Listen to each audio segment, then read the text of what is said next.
What's up guys, Ben Nauman here, real estate investor out of Texas. Today we are going to be breaking down what is a home equity line of credit, what are good and bad ways to use a home equity line of credit, and everything in between.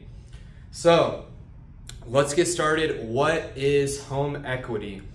You cannot go to a party with your friends or family right now, a networking event, or whatever else it is, without all your friends and family saying, "Whoa, Ben, whoa, man, have you seen how much my home value's gone up? Have you seen I have $50,000, $100,000, $200,000 of equity in my home?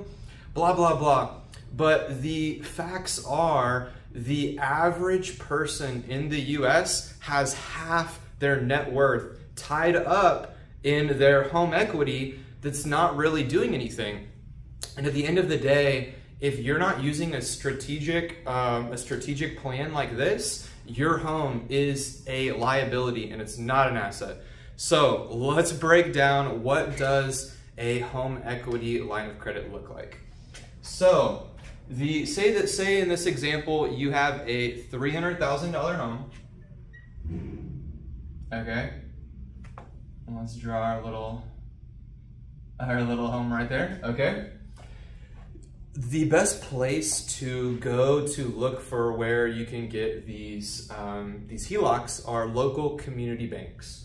So these local community banks, such as Allegiance Bank, etc. Usually you can go to Chase or Bank of America, but a lot of the time you're gonna get better terms from small community banks. So these community banks are on average gonna give you 80 to 90% LTV of what your home is appraised for. So in this example, the home is appraised for $300,000.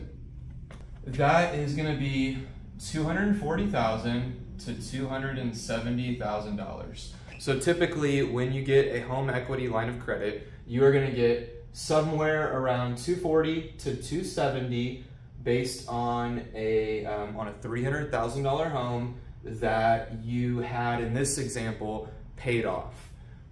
So equity in your home is whatever the home is worth or appraised at, minus whatever mortgage or debt you owe on your property. So you can still do this strategy if you have a mortgage on your property, but in this example, say we said 240 to 270, say you have a $100K mortgage there, then we're just gonna say minus 100K.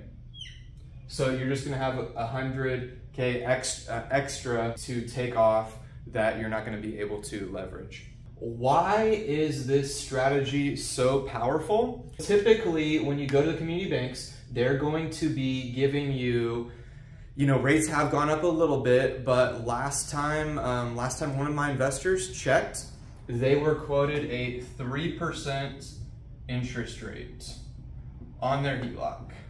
They were quoted a 3% interest rate on this HELOC. And keep in mind, the big difference on a HELOC versus a loan on a rental property or on your home is typically the loans on your home or your rental property are 30-year loans. They're fully amortized. With this HELOC, it's almost like a credit card. It's a good example. You're only charged for the amount that you want to draw out. So whenever you have an investment opportunity or something you want to use off of your HELOC, then and only then is when you're going to be starting to get charged interest. One of the prime benefits I see is you can take this out and say you have your HELOC, say you applied the bank and it's only $400 to apply for your HELOC, and you get approved for a $200,000 HELOC. You don't have to use that day one. So you could wait and you could say, hey, like things are going weird with the market. I want to have a HELOC in case I want to be able to buy a property at a discount for a fix and flip. I want to have access to capital that I could use. I want to have an emergency fund. I want to have some extra capital I could use for my business, whatever else. and you could pull it 6 months later, and then what they're gonna calculate is actually it's called daily balance on simple interest. In my opinion, this is a lot better paying interest on a Heloc, simple interest type of product, as opposed to a 30-year mortgage that's fully amortized. If you've ever looked at the amortization schedule on a 30-year loan, you know that in the first 10 years, this thing is, you are paying so much money directly toward interest, and then it starts hammering down on the interest more after the first 10 years, when the average homeowner has already actually paid off that loan, moved to Florida, they've retired on the beach, whatever else. But we have to, there's a couple downsides to the Heloc.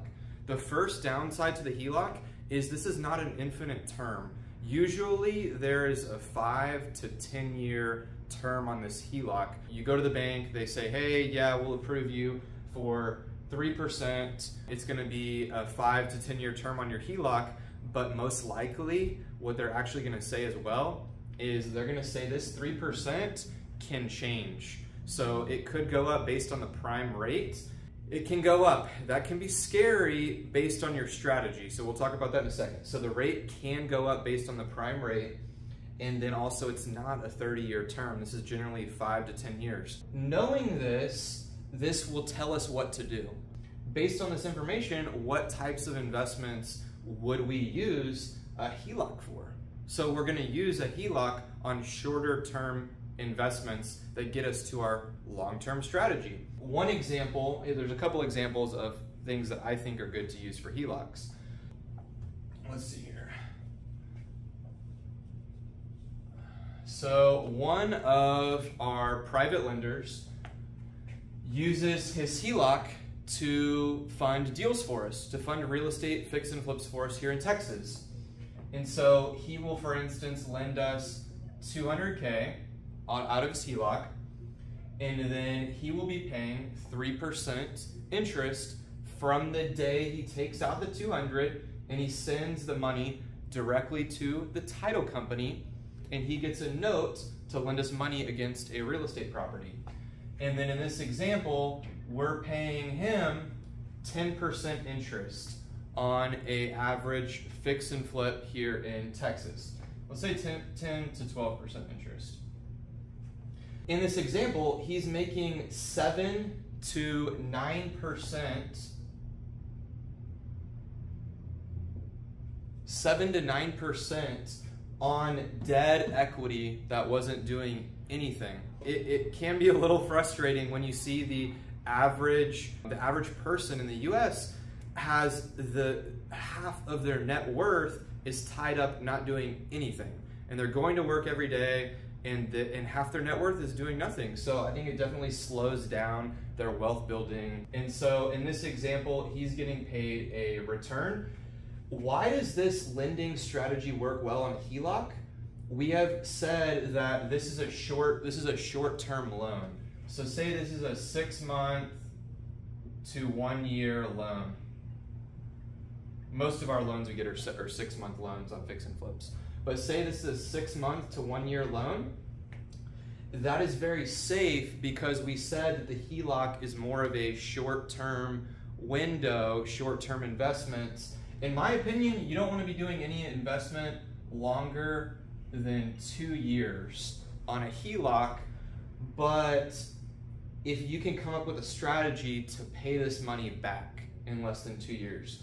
This leads us to our next option with what could you do with your Heloc. You could say, hey, listen, I actually don't want to do private lending. I want to be more of an active investor and use this equity in my home to do active investments. So what you could do is you could take out and say you had 200K on your Heloc.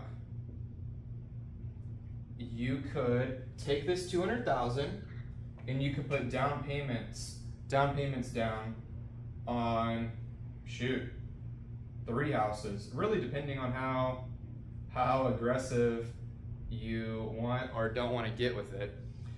you could put your 200K down on 3 rental properties, and each of these houses could make you $200 a month.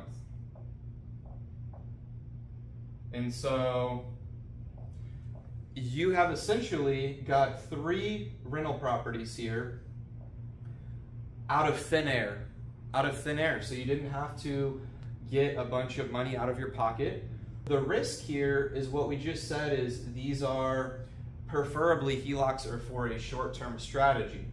And this is variable. So some people would be scared using the down payment on their rental property, or buying a rental property on an adjustable rate loan. But what we've said is 2 years here. So what are we gonna do to be able to pay off our rental property in 2 years? So option 1 is we're making a lot of cash at our normal job with you and your spouse, and you could just go ahead and buy these properties with your HELOC, and then if you make a lot of money, pay 200K to pay down your HELOC again, and then go out and buy some more properties. Option A. Option B, what if you bought these 3 properties at a discount, and then you put some work into the properties and you had some equity in these properties from the start, and then after 2 years, we know that property values do go up.